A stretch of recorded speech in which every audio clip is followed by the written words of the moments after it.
Ya, Umat Kepong. Datuk Dr. Pengerusi di B42 ini untuk pembayaran emolumen kaki tangan awam, dan di sini saya hendak itu menekankan bahawa dengan bayaran untuk emolumen ini kita berharap di hospital-hospital seperti di Klang Hospital dia uzur, dan bilangan yang itu pesakit, sama ada pesakit luar atau pesakit di dalam ward itu penuh, memang penuh. Dan di sinilah kita berharap kaki tangannya dengan bayaran emolumen dan sebagainya, dan juga bonus dan sebagainya, boleh meningkatkan itu standard perkhidmatannya, standard itu perkhidmatan kepada pesakit-pesakit. Ini termasuk di semua hospital awamnya. HKL pun begitu juga, dengan begitu ramai. Dan ini bukan saja berlaku di negara ini, di negara lain pun juga masalah itu ramai pesakit, terutamanya sekarang dengan ekonomi pun sudah itu GST ini kita boleh bincang GST kemudian Ya. Kepong sokong GST ke? Sokong GST ya, kita hendak itu tak payah bahas ya.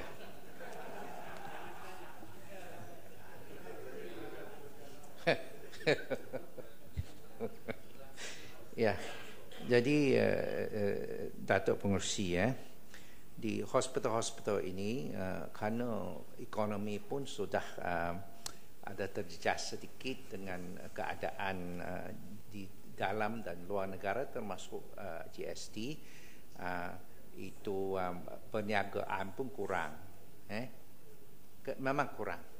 Dan dengan demikian lebih ramai yang pergi ke hospital, memang lebih ramai. Dan kadang-kala itu, kalau itu bukan pesakit tenat, pesakit itu cemas, memang dia ada itu mesti tunggu, dan tempoh yang waiting listnya memang panjang, termasuklah pembedahan untuk itu coronary, untuk itu jantung pun di waiting list sudah ditambahkan kerana ramai. Sebab itulah saya berharap kaki tangan hospital ini dapat mempertingkatkan itu tahap perkhidmatan untuk menjaga pesakit-pesakit, dan waiting list pun dapat dikurangkan. Dan sikap, kerana terlalu ramai, kadang-kadang sikap kaki tangan tu tak begitu sopan juga, dan mesti kita meningkatkan kesopanan juga. Dan dengan demikian saya berharaplah itu pihak kementerian dapat mengambil perhatian supaya kita boleh itu memperbaiki, menambah baikkan keadaan perkhidmatan di semua hospital di negara ini. Sekian, terima kasih. Terima kasih Tuan Ketua. Saya ucapkan terima kasih kepada Ahli Maklumat yang telah mengambil bahagian di dalam perbahasan tadi. Ada 12 semuanya, iaitu dari Kuala Kangsar, Kepong, Pengerang, Gopeng, Bagan Serai, Lumut, Bandar Kuching, Pasir Gudang, Stampin, Bukit Mentajam, Papa dan Batu Gajah. Seperti yang dinasihatkan oleh Tuan Ketua, saya akan hanya menjawab perbahasan yang ada kena-mengena dengan butiran.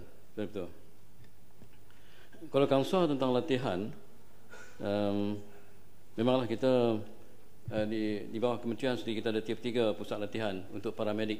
Ini yang kita menggunakan sepenuhnya. Selain daripada itu juga terdapat pihak swasta, kolej-kolej swasta yang juga mengeluarkan para paramedik ya. Selain dan juga untuk doktor, untuk latihan doktor memang kita ada lebih dari 20 universiti awam di Malaysia menganjurkan program ini, program perubatan, dan banyak lagi daripada negara yang telah kita iktiraf yang mereka balik. Dan bagi doktor saja setiap tahun lebih kurang 5,000 doktor baru yang balik atau yang telah lulus. Dan bagi houseman, latihan houseman ada 2 tahun, jadi maknanya at any one time dengan design betul ada 10,000 doktor pelatih houseman. Kepung Tok Menteri boleh mencelah sikit Puan Kansar? ya. Ini tentang charge pemeriksaan asas medical check up untuk sebagai syarat-syarat untuk senjata api tu, kerana hospital charge RM1. Adakah perkara ini menyeluruh di seluruh negara ataupun Ya, ni saya akan dapat jawapan bertulis ya. Saya tak tahu, mungkin nampaknya berbeza-beza antara hotel dan hotel lain. Tuan-tuan, Kepung yang ni berkaitan dengan pertambahan pesakit yang pergi ke hospital kerajaan ataupun klinik, outpatient pun ramai, inpatient pun ramai, tuan-tuan. Memang ada kaitan dengan keadaan ekonomi, mana kalau ataupun kos rawatan di luar daripada fasiliti kerajaan. Jadi waktu mereka datang lebih ramai ke klinik, dan memang ada masalah meski congestion dan sebagainya. Dan untuk ini betul-betul untuk outpatient kita adakan extended hours klinik yang saya pernah sebut dalam parlimen dulu. Extended hours bagi hospital dan juga klinik-klinik. Lebih daripada 155 hospital dan klinik yang telah ada extended hours. Yang ini yang kita bayar. Kita bayar ni doktor-doktor kita yang ada ke lapangan, mereka pergi bekerja sebagai locum di klinik-klinik yang extended hours ni, betul-betul. Jadi untuk inpatient memang juga saya tak menafikanlah bahawa kita ada hospital-hospital tertentu yang memang dia punya occupancy rate, BOR dia lebih daripada 100 pun ada. Hotel Seberang banyak hotel yang lain yang juga masalah begitu. Sebab itu kita Lepas tu dalam hal ini memang kita berusaha mewujudkan berbagai fasiliti, kemudahan klinik atau Malaysia, dan juga kita upgrade banyak kemudahan kita, tambah blok dan sebagainya. Dan ini semua memerlukan kos yang tinggi.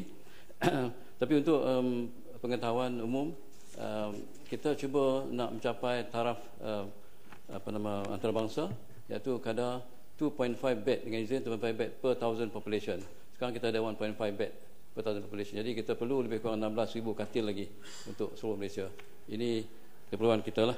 Jadi kita akan berusaha, tapi dengan limited, dengan peruntukan kebangunan yang agak terhad, jadi kita akan ambil masa yang panjang sikit. Betul. Pengerang, yang berhormat pengerang, ratio doktor sekarang dah meningkat sedikit. Sekarang lebih kurang 1 kepada 600 population. Jadi dah meningkat sedikit ya. Dan target kita ialah pada tahun 2020 kita akan mencapai 1 kepada seorang doktor kepada 400 population kita. Tentang separation ke super klinik yang disebut oleh Tuan Betul oleh pengerang, memang kita dah ada sebenarnya, konsep tu dah ada kita dah buat di Malaysia ni. Ada hospital yang kita panggil day care center.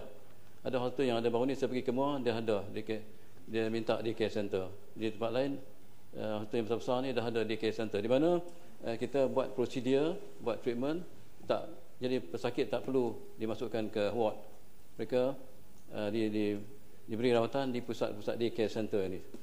Dan memang untuk menyelesaikan masalah congestion dengan izin dalam ward, Tuan Pengurusi, saya minta panggil Tuan Pengurusi.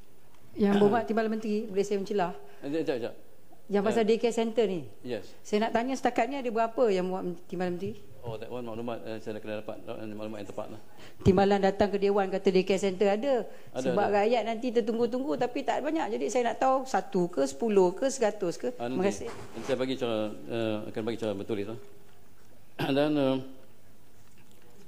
kita juga ada discharge lounge tadi betul. Dalam ada hospital tertentu, macam baru ni saya pergi Kelang, ada discharge lounge di mana pesakit yang dah kena discharge betul, dia diubah ke bilik ini dan katilnya akan dipenuhi oleh pesakit lain, di mana dia tak mana dia boleh pesakit dia tunggu keluarga dia datang bawa dia balik ya. Jadi